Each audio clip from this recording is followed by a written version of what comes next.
મધ્ય પૂર્વમાં હાલની યુદ્ધની પરિસ્થિતિને ધ્યાને લેતા આણંદ જિલ્લાના સર્વે નાગરિકોને જણાવવાનું કે આપણા જિલ્લામાં એલપીજી એટલે કે રાંધણ ગેસ બાબતની જે સિલિન્ડરોની કોઈ પણ અછત જણાતી નથી.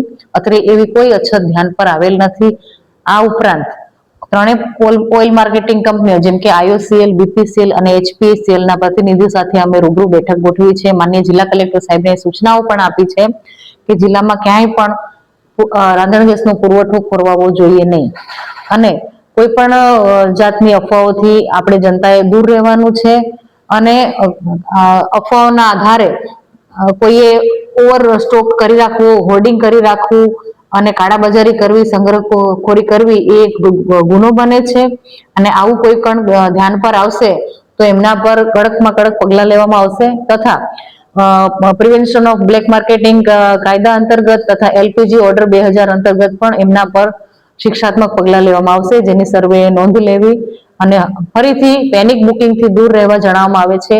જે પણ નાગરિકો પાઇપલાઇન ગેસ ધરાવે છે એમને સિલિન્ડર બુક કરાવવા નહીં એવો અમારો અનુરોધ છે, જેથી જરૂરિયાતમંદોને ગેસ સિલિન્ડર પૂરતા પ્રમાણમાં મળી રહે. મેડમ, એક વાત ચાલી રહી છે કે જે ગેસ લાઈન છે તેમાં પણ કાપ કરવામાં આવી રહી છે, શું એ સાચી વાત છે? ના, એવા કોઈ સમાચાર સાચા નથી. ગેસની પાઇપલાઇન છે એમાં કોઈ કાપની અત્યારે કોઈ માહિતી નથી. આવું કંઈ પણ આયોજન પણ નથી.